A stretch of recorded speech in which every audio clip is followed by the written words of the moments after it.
Imagina orar durante 20 años y no sentir nada. 20 años arrodillada. 20 años repitiendo palabras. 20 años esperando que Dios responda. Y nada. Silencio. Vacío. Sequedad. Imagina dudar cada día si Dios te escucha. Si estás perdiendo tu tiempo. Si deberías rendirte. Imagina vivir dividida. Mitad monja, mitad mundana. Ni completamente de Dios, ni completamente del mundo. Esa fue Teresa de Ávila durante casi 2 décadas. Una mujer brillante, apasionada, llena de vida, atrapada en una mediocridad espiritual que la hacía profundamente infeliz. Pero algo cambió cuando tenía 39 años. Un momento, una imagen, una gracia. Y esa mujer que había vivido 20 años en la tibieza se convirtió en una de las místicas más grandes de la historia. Esta noche descubrirás su historia. Y quizás descubrirás la tuya también. Esta no es la historia de una santa perfecta desde niña. No es la historia de alguien que siempre tuvo claridad, fervor o certeza. Es la historia de una mujer real, que luchó, que dudó, que cayó y se levantó, que pasó años orando sin sentir nada, pero no dejó de orar. Si esta noche te sientes lejos de Dios, si oras y parece que tus palabras no llegan a ninguna parte, si has perdido el fervor que una vez tuviste, si te preguntas si vale la pena seguir intentando, Teresa te entiende, porque ella vivió exactamente eso y descubrió que la sequedad no es el fin del camino, es a veces el comienzo. Cierra los ojos si lo deseas, respira hondo, descansa y deja que la historia de Teresa te muestre que Dios está más cerca de lo que piensas, incluso cuando no lo sientes, especialmente cuando no lo sientes. El 28 de marzo de 1515, en la ciudad amurallada de Ávila, España, nació una niña en una familia noble. Sus padres, don Alonso Sánchez de Cepeda y doña Beatriz de Ahumada, la bautizaron con el nombre de Teresa. Desde el principio quedó claro que esta niña no sería ordinaria. Tenía una personalidad fuerte, inteligente, apasionada. Cuando decidía algo, lo hacía con todo su corazón. A los 7 años, Teresa leyó las vidas de los santos mártires y quedó fascinada. Esos hombres y mujeres que daban sus vidas por Cristo, que morían antes que negar su fe, que ganaban el cielo a través del martirio. Teresa quería eso, así que un día, con la determinación que la caracterizaría toda su vida, convenció a su hermano Rodrigo de huir con ella. El plan era simple: irían a tierra de moros, y allí serían martirizados por Cristo. 2 niños pequeños, con una idea grandiosa, salieron de la ciudad en secreto, pero no llegaron muy lejos. Su tío los encontró en las afueras de Ávila y los devolvió a casa. Teresa lloró de frustración, no porque tuviera miedo del martirio, sino porque no pudo conseguirlo. Esa era Teresa, todo o nada, fuego puro.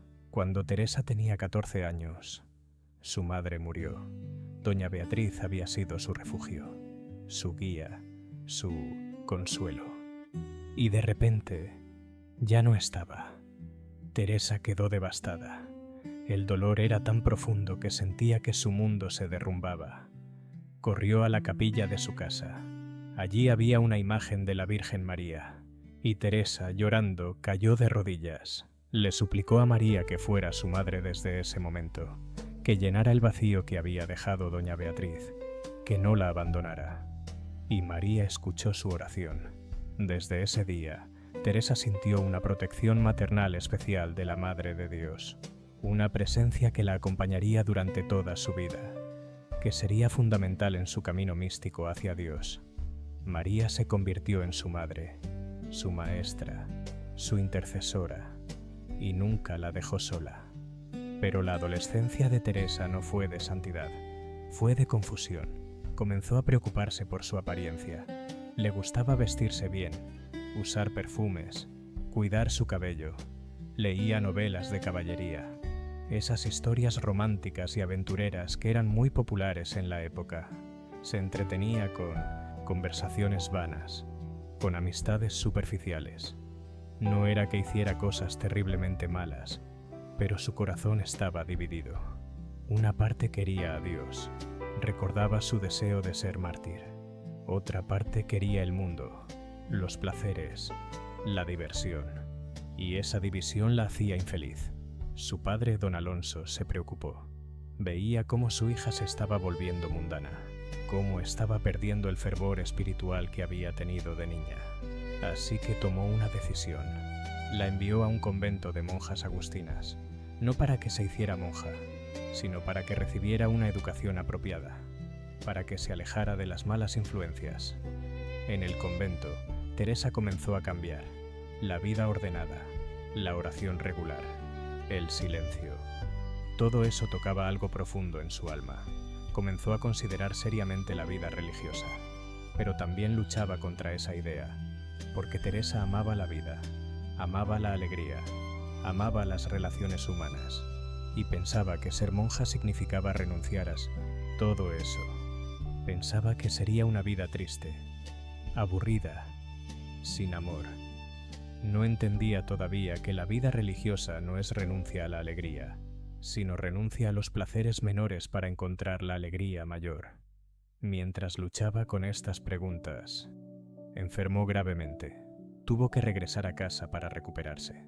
Durante su convalecencia, leyó las cartas de San Jerónimo, y esas lecturas despertaron en ella un deseo profundo, un anhelo de consagrarse completamente a Dios. Pero cuando habló con su padre sobre esto, don Alonso se opuso rotundamente. No quería que su hija se hiciera monja. Quería que se casara, que tuviera hijos, que viviera una vida normal. Teresa se encontró en una encrucijada. Sabía lo que Dios quería de ella, pero también sabía que su padre se oponía. ¿Qué hacer? Finalmente, con ese carácter decidido que siempre la había caracterizado, tomó una decisión radical. El 2 de noviembre de 1535, a los 20 años, huyó de su casa en secreto. Salió antes del amanecer, sin decirle a su padre, sin despedirse, porque sabía que si lo veía, no tendría valor para irse. Se dirigió al convento de la Encarnación de las Carmelitas en Ávila, y tocó la puerta. Pidió ser admitida, y ese día, Teresa dejó de ser Teresa de Ahumada, para convertirse en Teresa de Jesús. La vida en el convento no fue fácil para Teresa. Al año siguiente de entrar, enfermó gravemente. Los dolores eran tan intensos que perdía el conocimiento. Los médicos no sabían qué tenía. Probaban tratamientos que no funcionaban. Su condición empeoraba cada día, hasta que un día, Teresa perdió el conocimiento durante 4 días completos. 4 días en los que no se movía, no hablaba, apenas respiraba. Las hermanas pensaron que había muerto. Incluso cavaron su tumba en el cementerio del convento. Prepararon su cuerpo para el entierro. Ya habían comenzado los ritos funerarios. Cuando Teresa abrió los ojos, estaba viva, pero su cuerpo estaba destrozado. Quedó paralizada de las piernas. No podía caminar. Apenas podía moverse. El dolor era constante, agudo, insoportable. Durante 3 años vivió así. 3 años de parálisis, de dolor, de dependencia total. 3 años en los que tuvo que ser cargada, alimentada, cuidada como un bebé. Pero en medio de ese sufrimiento, Teresa aprendió algo fundamental. Aprendió la paciencia. Aprendió a ofrecer el dolor. Aprendió que el sufrimiento, cuando se une al sufrimiento de Cristo, no es desperdiciado. Se convierte en oración, en sacrificio, en redención. También aprendió la humildad. Ella, que siempre había sido tan independiente, tan fuerte, ahora dependía de otros para todo. Tenía que pedir ayuda para las cosas más básicas, y eso quebraba su orgullo. La hacía pequeña, vulnerable, humana. Gradualmente, con el tiempo y la oración, Teresa comenzó a recuperarse. Primero pudo mover un dedo, luego una mano. Poco a poco, con esfuerzo inmenso y dolor constante, volvió a caminar. Pero las secuelas de esa enfermedad la acompañarían toda su vida. Dolores crónicos, debilidad física, episodios de enfermedad.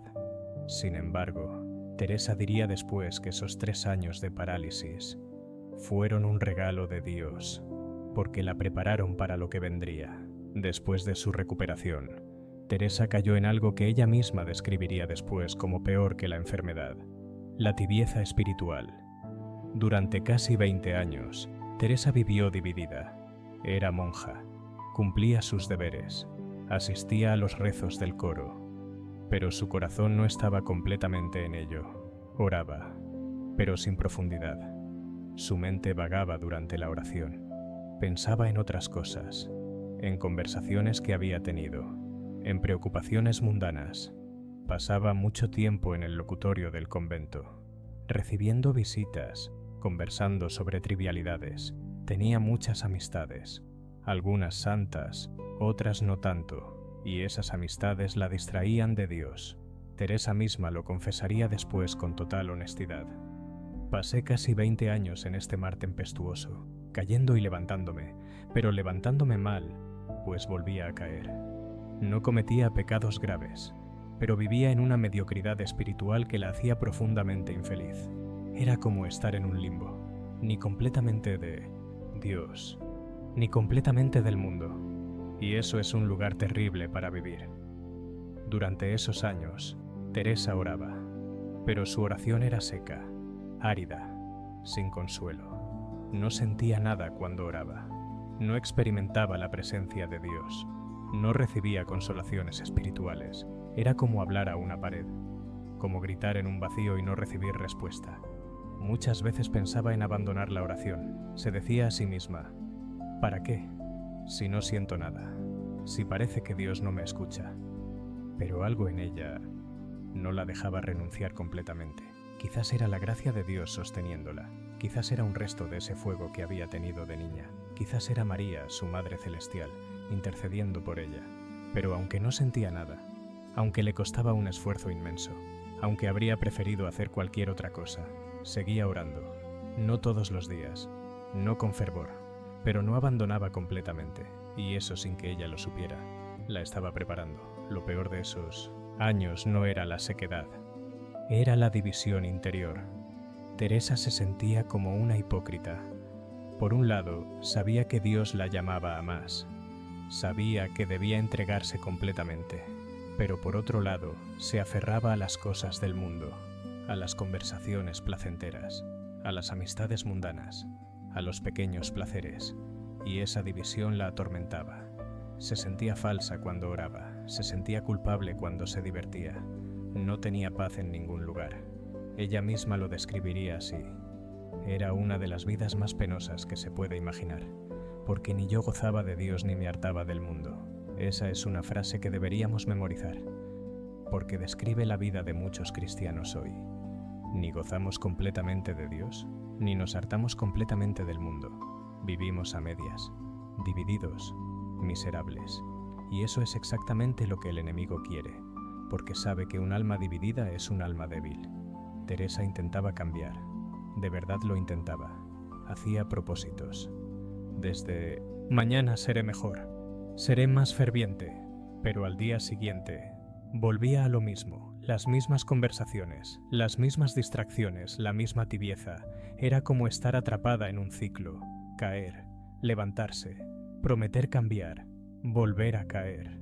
Y con cada caída, la desesperanza crecía un poco más. Teresa comenzó a pensar que quizás era imposible para ella, quizás simplemente no estaba hecha para la santidad, quizás debía conformarse con ser una monja mediocre, cumplir con lo mínimo, no aspirar a más. Pero esa idea la llenaba de tristeza profunda, porque en el fondo de su alma todavía ardía ese fuego, pequeño, débil, casi apagado, pero vivo. Teresa tenía 39 años, casi 2 décadas viviendo en mediocridad espiritual, casi 2 décadas de intentos fallidos de ser mejor, casi 2 décadas de sequedad, división, tibieza. Y entonces sucedió. Un día del año 1554, Teresa entró en el oratorio del convento. No esperaba nada especial, era un día como cualquier otro. Pero allí, en el oratorio, había una imagen de Cristo muy llagado. Representaba a Jesús en su pasión, cubierto de heridas, sangrando, sufriendo. Teresa había visto esa imagen antes. probablemente cientos de veces, pero ese día fue diferente. Ese día, cuando miró a Cristo crucificado, algo se rompió dentro de ella. Teresa cayó de rodillas y comenzó a llorar. No eran lágrimas suaves, eran sollozos profundos, años de dolor acumulado, de culpa, de división. Todo salía en esas lágrimas. Miró las heridas de Cristo y vio su propio pecado. Vio cómo Cristo había sufrido por ella, cómo había muerto por ella, y ella había desperdiciado 20 años. 20 años viviendo a medias, 20 años rechazando el amor que él le ofrecía. Pero en ese momento también entendió otra cosa, que Cristo no la estaba mirando con condenación, la estaba mirando con amor, con misericordia infinita, invitándola, no rechazándola.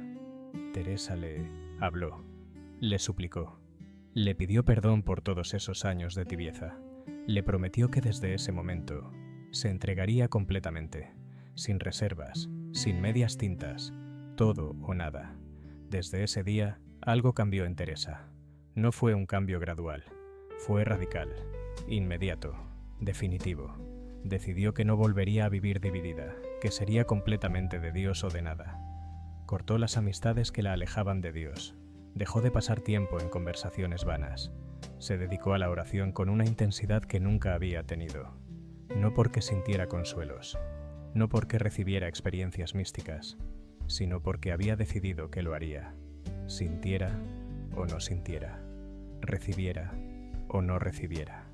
Porque había entendido que la oración no se trata de lo que yo siento, se trata de estar con Dios, de darle mi tiempo, mi atención, mi corazón, aunque no sienta nada, aunque parezca que Él no está. Los fenómenos extraordinarios, regalos inesperados. Después de su conversión definitiva, Teresa comenzó a experimentar cosas que nunca había imaginado. Visiones de Cristo, no imaginaciones, no fantasías, sino experiencias reales de la presencia de Jesús. Lo veía con los ojos del alma, le hablaba, y Él le respondía, no con palabras audibles, sino con palabras interiores que resonaban en lo más profundo de su ser. También experimentaba éxtasis durante la oración, momentos en los que quedaba completamente absorta en Dios. Su cuerpo se quedaba inmóvil, su rostro resplandecía. A veces duraba minutos, a veces horas. Las otras monjas la veían y quedaban asombradas y atemorizadas. El fenómeno más extraordinario ocurrió un día, cuando Teresa estaba en oración profunda. De repente vio a un ángel. Era pequeño, hermoso, con rostro de fuego. Tenía en su mano una lanza de oro, y en la punta de la lanza había fuego. El ángel se acercó a Teresa y hundió la lanza en su corazón. Teresa sintió un dolor inmenso, como si su corazón fuera atravesado. Pero al mismo tiempo, un gozo tan grande que gemía. Cuando el ángel sacó la lanza, sintió como si le arrancara las entrañas, y quedó completamente abrasada en amor de Dios. Este fenómeno se conoce como la transverberación, la herida del amor divino. Después de esto, Teresa vivió con un amor ardiente por Dios, que nunca se apagó. Su corazón había sido literalmente herido por el amor divino. Pero Teresa no vivió estos fenómenos con tranquilidad. Al contrario, tenía miedo, pensaba. ¿Y si esto es del demonio? ¿Y si me está engañando? Consultó con muchos confesores y directores espirituales y recibió respuestas contradictorias. Algunos le decían, es de Dios, no temas. Otros le decían, es del demonio, debes resistir estas experiencias. Teresa sufrió mucho durante este periodo. La incertidumbre la atormentaba. Lloraba, oraba, pedía a Dios que le diera claridad. Finalmente, confesores sabios como San Pedro de Alcántara, Borja, examinaron sus experiencias y confirmaron que eran auténticas, que venían de Dios, que debía aceptarlas con gratitud y humildad. Pero Dios no le dio esas experiencias místicas solo para su beneficio personal. Le dio una misión: reformar la Orden del Carmen. El convento de la Encarnación donde Teresa vivía era muy relajado. Las monjas podían salir, recibir visitas frecuentes, tener propiedades personales. No era malo necesariamente, pero tampoco era el ideal de vida contemplativa. Teresa sintió que Dios la llamaba a restaurar la observancia primitiva de la regla carmelita. Pobreza estricta, clausura rigurosa, oración contemplativa profunda. Pero esta misión encontraría una oposición feroz. En 1562, Teresa fundó el primer convento reformado, San José de Ávila. Fue un acto de valentía extraordinaria. Tuvo que enfrentar la oposición de las autoridades civiles, de las autoridades religiosas, de su propia comunidad, incluso de su familia. Hubo un escándalo en la ciudad. Decían que Teresa era una visionaria loca, una rebelde, una perturbadora del orden. Pero Teresa perseveró. Confiaba en que Dios la había llamado a esta misión. El convento comenzó con solo 4 monjas, viviendo en pobreza absoluta. No tenían rentas, vivían de limosnas, observaban silencio estricto, pasaban muchas horas en oración, usaban hábito de sayal tosco y sandalias simples. Por eso fueron llamadas carmelitas descalzas. La vida era dura, pero las monjas eran felices. Habían encontrado lo que sus almas buscaban, intimidad profunda con Dios en la oración contemplativa. Durante los siguientes 20 años, Teresa fundó 17 conventos de carmelitas descalzas por toda España. Viajaba en carretas incómodas, por caminos peligrosos, bajo el sol ardiente del verano y el frío intenso del invierno. Tenía más de 50 años. Estaba frecuentemente enferma, pero su energía era inagotable. Decía que su fuerza venía de Dios. Cada fundación era una aventura de fe. A menudo llegaba a una ciudad sin dinero, sin casa, sin nada, pero confiaba en la providencia divina. Y Dios siempre proveía. Sus confesores y superiores le ordenaron que escribiera sobre sus experiencias espirituales. Teresa obedeció, aunque decía que prefería hilar que escribir. Escribió varias obras maestras: El libro de la vida, su autobiografía espiritual, Camino de perfección, una guía práctica para la oración, las fundaciones, la historia de sus conventos y su obra cumbre, El castillo interior o las moradas.